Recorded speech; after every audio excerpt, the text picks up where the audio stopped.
देखिए स्टूडेंट्स, मैं आज आपको अपनी वीडियो के द्वारा पास्ट इंडेफिनिट टेंस के बारे में बता रहा हूँ, क्योंकि इस टेंस को जो सीबीएसई बोर्ड के स्टूडेंट होते हैं वो सोचते हैं केवल इसमें वाज और वर का ही प्रयोग होता है, जबकि इसके अंदर कुछ रूल और रेगुलेशन है जो मैं आपको बताने की कोशिश कर रहा हूँ। आप लोग मेरी वीडियो से जुड़े रहिए। मैं आपको अपनी वीडियो के द्वारा अच्छे अच्छे टेक्निक सिखाऊंगा, बनाना भी सिखाऊंगा, बोलना भी सिखाऊंगा और पूरी ग्रामर भी सिखाऊंगा। देखिए ध्यान से।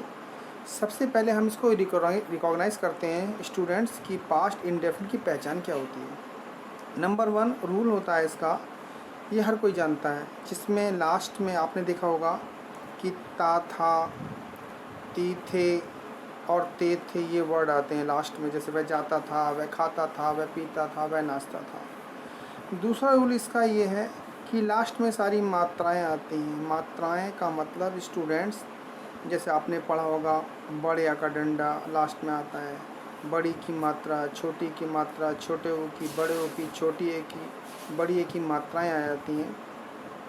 तो समझ लीजिए आपका पास्ट इंडेफिनिट टेंस होता है। बहुत ध्यान समझिएगा, इंग्लिश में तभी सब कुछ आएगा जब तक आपका बेसिक क्लियर नहीं होगा। नंबर 3 मैं इंग्लिश में भी बताऊंगा और हिंदी दोनों बता के चलूँगा स्टूडेंट, ताकि आप लोगों को कोई दिक्कत ना आए। देखिए स्टूडेंट, अब आपको मैं दिखाता हूँ इसका तीसरी काइंड्स क्या होती है कि जिस सेंटेंस के लास्ट में एक तो आपको है नहीं दिया हो, है समझ में नहीं आ रहा हो, या गा ना आए, गागी गे ना आए, गागी गे ना आए, तो समझ जाइए वो आपका कौन सा टेंस है, वो पास्ट इंडेफिनिट टेंस है। स्टूडेंट फिर समझ लीजिए इस चीज़ को जो मैं समझाना चाहता हूँ। चाहे आप न्यूज़पेपर पढ़ रहे हो, चाहे वो कोई भी बुक पढ़ रहे हो, या कोई आर्टिकल पढ़ रहे हो, या स्पीच पढ़ रहे हो, या स्पीकिंग कर रहे हो, you should be remember that जब आपके पास लास्ट में है और गा नहीं होगा तो समझ जाइए वो टेंस ऑलवेज पास्ट इंडेफिनिट होगा। मैं आपको एग्जांपल देखिए विद एग्जांपल की तरह समझाऊंगा। देखिए मेरी वीडियो से जुड़े रहिए। जैसे मैंने कोई सेंटेंस आपको दिया, मैं सबका एक एक समझा रहा हूँ ताकि आपको बनाने में स्वयं अपने आप एक्सरसाइज से बना सकते हैं आप लोग। देखिए मैंने बोला, सपोज़ पहले इस पे लेके चलते हैं इजी सा। मैंने बोला कि वह सपोज़ बाज़ार जाता था। ठीक है स्टूडेंट, तो आपको क्या बनाना है? बाज़ार जाता था, आपको इसको बनाना है ही वेंट टू मार्केट, या he went to the market भी लगा सकते हैं स्टूडेंट। विशेष चीज़ के लिए हम दा लगा देते हैं। मैं आपको बताता हूँ, दा का प्रयोग भी सिखाऊंगा, कहाँ लगाते हैं कहाँ नहीं लगाते हैं। मैंने आपको इससे की पहली वीडियो में बता रखा है। आप लोग बहुत ध्यान समझिए और जुड़े रहिए मेरे साथ वीडियो में, ताकि मैं आपको अच्छे लॉजिक दे सकूँ। नंबर 2 स्टूडेंट, जब हम इसका नेगेटिव बनाते हैं ना कि वह बाज़ार नहीं जाता था, तो यहाँ पे आके स्टूडेंट की प्रॉब्लम हो जाती है। वो ये नहीं समझ पाता कि नहीं के लिए अब आपको डिड नॉट लगाना है, ही डिड नॉट। और स्टूडेंट डिड के साथ हमेशा वर्ब की कौन सी फॉर्म आती है स्टूडेंट? फर्स्ट फॉर्म आती है, ये ध्यान रखना पड़ेगा आपको। He did go to market, क्योंकि डिड के साथ स्टूडेंट, मैंने इससे पहले की वीडियो में पास्ट इंडेफिनिट का आपको स्ट्रक्चर दिया था। अभी मैं स्ट्रक्चर दोबारा बना दूंगा 2 मिनट की बात, 2 मिनट में, लेकिन आपको समझा रहा हूँ, पहले समझिए आप। नंबर 3, अब आपको पहला आपका सिंपल हो गया, दूसरा नेगेटिव हो गया, तीसरा आपको क्या बोलना है? इंट्रोगेटिव। क्या वह बाजार जाता था? तो देखिए स्टूडेंट्स को कैसे बनाएंगे, क्या के लिए इंट्रोगेटिव लगा दिया। अब आपको हिंदी में इंग्लिश में कैसे बनाना, देखिए क्या आ गया, तो ये हेल्पिंग हो गया डिड, इसको पहले लिखना है। Did he go to market, ये आपका इंट्रोगेटिव बन गया। पीछे इंट्रोगेटिव सिंबल लगा देंगे स्टूडेंट्स। देखिए नंबर 4 पे आपको क्या करना है स्टूडेंट, बहुत ध्यान समझिएगा। अब इसमें आपको क्या, क्यों, कब, कैसे, किधर को बीच में बोलना है, यानी कि वह बाजार क्यों जाता था। देखिए स्टूडेंट, ये रहा क्यों आ गया ना बीच में, क्या, क्यों, कब, किधर, कैसे आता है।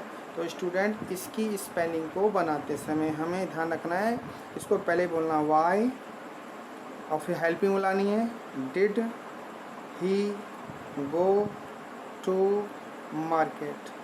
स्टूडेंट्स, मैं इसलिए बहुत प्यार से बिल्कुल बेसिक लेके आपको समझा रहा हूँ ताकि आप अपनी एक्सरसाइज स्वयं बनाएं, किसी से आपको पूछने की आवश्यकता नहीं पड़े। तो देखिए स्टूडेंट, मैंने आपको फर्स्ट काइंड समझाई जिसमें आपको पहचान करना है ताथा थीते। अब मैं आपको इसकी सेकंड काइंड दिखा रहा हूँ जिसमें मात्राएं आती है लास्ट में, तो स्टूडेंट्स को पहचान नहीं पाते हैं। मैं बताना चाह रहा हूँ, तो देखिए कैसे सीखेंगे स्टूडेंट्स। जिसमें मात्राएं आ जाती हैं ना, मात्राएं का मतलब मैं आपको बहुत देसी भाषा में समझा रहा हूँ और बहुत इजी वे में। मात्राएं आती हैं लास्ट में। मात्राएं का मतलब जैसे वह गया, वह आया, वह गिर पड़ा, वह उसने खाया पिया सोया, लिखा पढ़ा, नाचा खेला, उसने गाली दी, वह कुएं में गिर पड़ा, वह ट्रेन से कूदा। लास्ट में मात्राएं आती हैं। जैसे आपको सेंटेंस दे दिया मैंने कि वह सपोज़ दिल्ली गया, वह दिल्ली गया। तो देखिए आपको पहचानना कैसे है। जब आप स्टोरी बनाएंगे या आप कोई टॉपिक बनाएंगे तो आपको पहचानना नहीं आता, मैं आपको पहचानना सिखाता हूँ स्टूडेंट्स। ये लास्ट में मात्राएं दिखाई दे रही है ना, बड़े का डंडा आ गया, तो समझ जाइए जहाँ कहीं भी मात्राएं आ जाएंगी, कटा, मरा, सड़ा, गला, उठा, बैठा, नाचा, खेला, जो भी मात्राएं आए समझ जाइए it is the past tense, not simple past tense. Simple past tense में तो स्टूडेंट आपको ध्यान रखना है, जब कभी सिंपल पास्ट टेंस स्पीकिंग में करते हैं तो सिंपल पास्ट टेंस में ओनली वाज और वर का यूज़ करते हैं स्टूडेंट। वाज और वर का, सिंगुलर के साथ वाज का और स्टूडेंट प्लूरल के साथ वर का प्रयोग करते हैं। ये तो स्पीकिंग में चलता है सिंपल पास्ट में। लेकिन जब हम पास्ट इंडेफिनिट को पढ़ते हैं तो हमें ये ध्यान होना चाहिए कि इसका रूल होता है। रूल क्या होता है मैं छोटा सा लिख दे रहा हूँ। इससे पहले की वीडियो में मैंने आपको एक बार लिखा कि मतलब दे रखा है, ताकि फिर भी एक रिपीट कर देते हैं थोड़ा सा। देखिए कैसे इसमें क्या होता है, बहुत छोटी सी बात है कि एक वचन आ जाए यानी सिंगुलर नंबर, यानी ही और शी और इट आ जाए तो स्टूडेंट आपको हमेशा कौन सी फॉर्म लगानी है, सेकंड लगानी है। चाहे आपका प्लूरल भी आ जाए यानी आई और वी और यू और दे, ये भी स्टूडेंट आ जाए तब भी आपको सेकंड फॉर्म लगानी है। बस आपको क्या याद करना है स्टूडेंट, आपको ये याद करना है स्टूडेंट कि जब कभी भी डिड का प्रयोग होगा तो हमेशा वर्ब की फर्स्ट फॉर्म आएगी। But you should be remember that, okay. ये आपको ध्यान रखना है। तो यहाँ पे अभी आपका लॉजिक क्लियर कर देता हूँ मैं। देखिए पहले अगर मैं इसको इंग्लिश में कन्वर्ट करूँगा तो आपको पता है इसमें सेकंड फॉर्म लगानी है। तो आपने कहा ही, और जाने की सेकंड फॉर्म गो की क्या होती है, went. He went to Delhi. Delhi भी बोल सकते हैं, दिल्ली भी बोल सकते हैं, क्योंकि it is proper noun. Proper noun को हम थोड़ा सा दिल्ली भी बोल सकते हैं और दिल्ली भी बोल सकते हैं। प्रॉपर नाउन में हम बोल सकते हैं, ठीक है। आपको याद होना चाहिए। नंबर सेकंड, अगर मैं इसका नेगेटिव बोलूँगा तो क्या बोलूँगा स्टूडेंट, कि वह दिल्ली नहीं गया। बहुत ध्यान सुनिएगा, नहीं गया, इसी से आपको स्पीकिंग करनी आएगी। देखिए वह दिल्ली नहीं गया तो इसको स्टूडेंट बोलते हैं ही did not. He did not, और क्योंकि डिड के साथ कौन सी फॉर्म आनी चाहिए स्टूडेंट, डिड के साथ फर्स्ट फॉर्म आनी चाहिए। मैंने यहाँ पे लिखा भी हुआ है, देखो आपको डिड के साथ फर्स्ट फॉर्म आती है। तो डिड के साथ फर्स्ट फॉर्म आती है तो आपको क्या बोल सकते हैं स्टूडेंट्स को, he did not go to Delhi, DELHI, Delhi.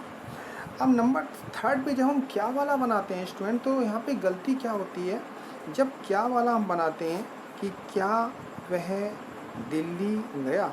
देखिए बहुत ध्यान से, क्या वह दिल्ली गया, तो यहाँ पे गलती क्या होती है, इस क्या की स्टूडेंट गलती कर देते हैं। वो क्या सोचते हैं, इस क्या की जगह डिड लगा देते हैं, जबकि ये हमारा हेल्पिंग वर्ब के साथ हमें हेल्पिंग क्या है, इसमें हेल्पिंग वर्ब क्या है, डिड है, तो इसलिए डिड आता है स्टूडेंट, वाट नहीं आता। बहुत से बच्चे स्टूडेंट इसमें क्या की जगह वाट लगा देते हैं, तो यहाँ डिड लगाना है, helping. Did he go to Delhi, DELHI, यहाँ इंटरोगेटिव का निशान आएगा स्टूडेंट। और देखिए स्टूडेंट बहुत अच्छी बात बता रहा हूँ, ये चौथा वाला है ना, फोर्थ वाला, जिसका नाम आपका डबल इंटरोगेटिव भी है। बहुत से स्टूडेंट्स को इंटरोगेटिव नेगेटिव भी कह देते हैं, बस इसमें नॉट लगा देते हैं, तब ऐसा हो जाता है। मैं आपको करके दिखाता हूँ, देखिए कैसे। अब चौथा वाला क्या होगा कि वह दिल्ली क्यों गया, वह दिल्ली क्यों गया। देखिए अब क्यों के लिए आपको पहले मैंने बोला ना, जब यहाँ पे क्यों, कब, कैसे, किधर, कितना आ जाए, तब आपको किसका प्रयोग करना है, यानी कि जो यहाँ पे दिया है। क्यों है वाई आ जाएगा, कब है तो वहन आ जाएगा, कहाँ है तो वेयर आ जाएगा, और बाकी ऊपर वाला सेंटेंस आपका उतर जाएगा। Why did he go to Delhi, DELHI, Delhi, और यहाँ इंट्रोगेशन हो गया। स्टूडेंट यहाँ पर मैं आपको एक बात और बताना चाहता हूँ, वो ये बताना चाहता हूँ कि बहुत से स्टूडेंट्स ये नहीं समझ पाते कि हम ये जो कनेक्टर्स होते हैं ना, ये टू यानी कि आपका प्रीपोजिशंस कि टू का प्रयोग कहाँ लगाते हैं। मैं हल्का सा आपको अलग से लॉजिक की तरह हूँ, बहुत प्यारा सा आपको बता दे रहा हूँ। आपको पता तो है लेकिन मैं अपने द्वारा बताना चाह रहा हूँ ताकि आपको ये कहाँ कहाँ प्रयोग करते हैं इसको भी मैं सिखा दे रहा हूँ लगे यहाँ, ताकि आपको कोई दिक्कत ना आए। देखिए स्टूडेंट्स, कभी कभी ऐसा होता है ये जो टू आपको दिखाई देता है, टू का प्रयोग कहाँ करते हैं। देखिए ये टू का प्रयोग हम डायरेक्शन के लिए करते हैं। डायरेक्शन समझते हैं, दिशा, डायरेक्शन, डायरेक्शन। जैसे हमने एग्जांपल दे दिया, I am going to the market, I am going to the market, मैं मार्केट की तरफ जा रहा हूँ या मार्केट को जा रहा हूँ। ये डायरेक्शन होता है, डायरेक्शन के लिए लगाते हैं। और स्टूडेंट टू का प्रयोग वहाँ भी करते हैं जहाँ पर हिंदी में शब्द निकले ना, नी, ने, नु। जैसे आप स्पीकिंग करते हैं, मैं नहाना चाहता हूँ, आपने बोला मैं आपने बोला स्टूडेंट देखिए मैं नहाना चाहता हूँ, तो बोलते हैं ना I want to bath, I want to bath, मैं नहाना चाहता हूँ। मैं बोलना चाहता हूँ, आई वांट टू स्पीक, है ना। देखिए यहाँ पर टू जो है ना, टू जो सेंस निकलेगा और ना, नी, ने की आवाज़ निकलेगी। देखिए स्टूडेंट, पहला हमने टू को बताया डायरेक्शन की आवाज़ निकलेगी। दूसरा टू मैंने आपको सिखाया स्टूडेंट कि इसमें ना, नीने की आवाज़ निकलेगी। और तीसरा एक और होता है स्टूडेंट जहाँ पर हम टू जो है यही टू से की आवाज़ में निकालता है, ये आपका प्रीपोजिशन में आ जाता है। जैसे टॉक टू मी, मुझसे बात करो, टॉक टू मी, मुझसे बात करो, इससे की आवाज़ आती है। तो टू ध्यान रखना स्टूडेंट, तीन आवाज़ को शो करता है। नंबर 1 डायरेक्शन, नंबर 2 लास्ट में ना, नी, ने, और यहाँ पे ये टू आता है। जब आपने देखा होगा ना कि ना, नी, ने की आवाज़ कैसे आती है, जब हम ट्रेन के अंदर कोई चैन खींचते हैं तो वहाँ पे टू पुल लिखा होता है। टू पुल यानी कि चैन को खींचना, है ना। जब कभी हम कहीं मार्केटिंग करते हैं तो आपने देखा होगा कि गेट पे टू पुल लिखा होता है, खाली पुल ना लिख करके क्या लिख देते हैं वो लोग, टू पुल लिख देते हैं। इसका मतलब बच्चे यहाँ पे स्टूडेंट को पता नहीं चलता कि ऐसा क्यों होता है। Why so, what is the reason, because जो टू है ना हमें वो ना की आवाज़ देता है, टू पुल। इस ध्यान रखना, जब भी कभी ये प्रीपोजिशन टू कहीं भी लगेगा शुरू में तो ध्यान रखिएगा स्टूडेंट, ऑलवेज ना, नी, ने, नो की आवाज़ आएगी। जैसे टू पुल द चेन, है ना, to pull the gate. Okay student, आप लोग मेरी बात ध्यान रखिए। मैं इस now come to the point, मैं यहाँ पे आ रहा हूँ। देखिए कैसे मैंने आपको इसका 4 रूप सिखाए, क्या क्या, एक बार रिपीट कर लेते हैं स्टूडेंट। एक तो सिंपल हो गया, दूसरा नेगेटिव हो गया, तीसरा इंट्रोगेटिव हो गया, चौथा डबल इंट्रोगेटिव हो गया। इसका एक रूप और ले देते हैं। अगर हम इसमें नहीं नेगेटिव यूज़ कर देंगे तो इसी को बोल देंगे स्टूडेंट इंट्रोगेटिव नेगेटिव। इसी को, जैसे वह दिल्ली क्यों नहीं गया, हम इसको एक और बना सकते हैं कि वह दिल्ली क्यों नहीं गया, ये रहा, ठीक है, वह दिल्ली क्यों नहीं गया। तो इसी को बनाना, नहीं लगा देना, इसी को ही, why did he not go to Delhi. ठीक है स्टूडेंट्स, ये जहाँ तक मैं समझ रहा हूँ आप मेरी बात को समझ रहे होंगे। आप लोग मेरी वीडियो से जुड़े रहिए, इस वीडियो को छोटी मोटी वीडियो ना समझें आप। मैं आपको पहले बता चुका हूँ अपनी वीडियो में कि मैं आपको बहुत ही अच्छी तरह कोशिश कर रहा हूँ कि एक सिंपल वे में आपको नॉलेज दे सकूँ, वो ताकि आप लोग वो नॉलेज गेन कर सकें। ठीक है स्टूडेंट, देखिए मैं आपको और भी कुछ सिखाता हूँ, देखिए और आगे सिखाता भी रहूँगा।